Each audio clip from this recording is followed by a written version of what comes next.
लेकर अपनी दावेदारी करना, एक होता है दबे पांव से धीरे आहटों को ऊपर उठाकर ले जाना। इसमें एकनाथ शिंदे की बात सुनिए, जब वो एक लाइन ही कहते हैं कि ये कोई फॉर्मूला तय नहीं हुआ था कि सबसे बड़ी पार्टी का सीएम बनेगा। दूसरी तरफ अजित पवार को देखिए, उन्होंने एक्स पर पोस्ट किया है महाराष्ट्र चूजेस पिंक। पिंक क्यों?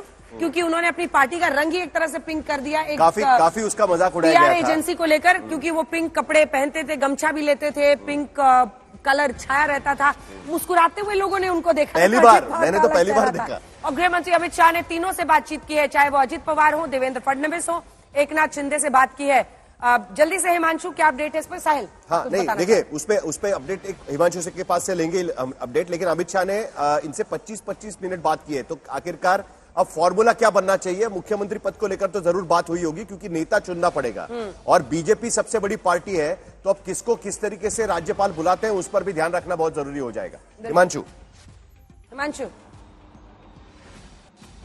देखिए, मुझे लगता है कि क्योंकि ये प्री पोल अलायंसेस थे, चाहे वो महायुति हो या महाविकास आघाड़ी हो, तो जो अलायंस के नेता हैं उनको एक साथ बुलाया जाएगा। लेकिन भारतीय जनता पार्टी क्योंकि सबसे बड़ी पार्टी है महाराष्ट्र में, तो नेचुरल तौर पर भारतीय जनता पार्टी की दावेदारी भी होगी।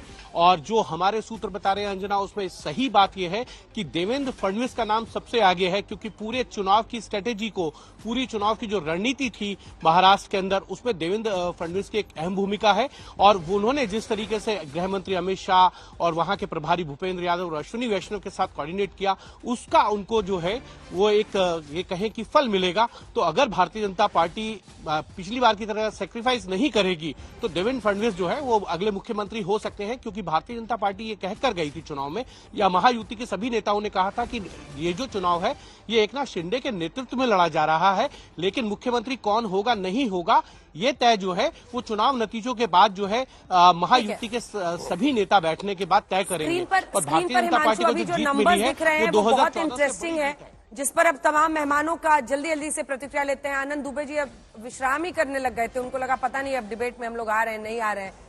लेकिन दुबे जी, 55 आपके पूरे अघाड़ी की जितनी सीटें हैं 55, उतनी शिवसेना एकनाथ शिंदे अकेले ले आए हैं। बाला साहब की विरासत तो जनता ने एकनाथ शिंदे को सौंप दी है विधानसभा में। अंजना जी, ऐसा है कि जिंदगी प्यार का गीत है और हार के बाद ही जीत। नहीं, कोई बात नहीं। देखिए, बड़ी से बड़ी विपत्ति आती है, बड़े से बड़ा संकट आता है। भूपेंद्र यादव को, एक सेकंड, भूपेंद्र यादव को शॉल उड़ा रहे हैं देवेंद्र फडणवीस, चुनाव प्रभारी थे, उनकी पत्नी भी देवेंद्र फडणवीस की वहां पर है। फडणवीस के देखिए, शिंदे साहब के दफ्तर से विजुअल्स आया, तो फिर अब यहाँ पर भी नहीं, पगड़ी पहना रहे हैं ना, पगड़ी पहना रहे हैं। देखिए, ताज पहना रहे हैं कि पगड़ी पहना रहे हैं? ताज पहना रहे, पगड़ी पहना रहे हैं। पेशवा वाली पगड़ी है ना ये? नहीं, ये पेशवा पगड़ी नहीं है, ये पेशवा पगड़ी नहीं है, ये मराठा पगड़ी है। ये मराठा पगड़ी है जो शिवाजी के लड़ाका होते थे। इस बार कहते हैं मावड़ा। इस बार देवेंद्र फडणवीस ऐसा कैंपेन नहीं हुआ था, देवा भाऊ का कैंपेन हुआ था। देवा भाऊ का, फडणवीस ड्रॉप हुआ था, देवा भाऊ का कैंपेन हुआ था। अच्छा, फडणवीस ड्रॉप हुआ था, ये बात आपको ध्यान में रखनी पड़ेगी। तो एनीवे, मावड़ा की पगड़ी पहना रहे। टाइटल बिकॉज ये ब्राह्मण समाज से आते हैं और एक वो मराठा समाज से, मराठा समाज से टाइटल है। तो इसको लेकर चलिए, लेकिन ये जो टोपी उनको पहनाई गई है, जो मावड़े होते थे, आनंद दुबे जी का गीत भी सुन लेते हैं ना। आनंद दुबे जी गाना खत्म करिए। दुबे जी की एक ही बात मुझे अच्छी लगती है कि दुख में सुख में मुस्कुराते रहते हैं, अच्छा गाना गाते हैं। दुबे जी, देखिए, ऐसा है कि असफलता एक चुनौती है, स्वीकार करो।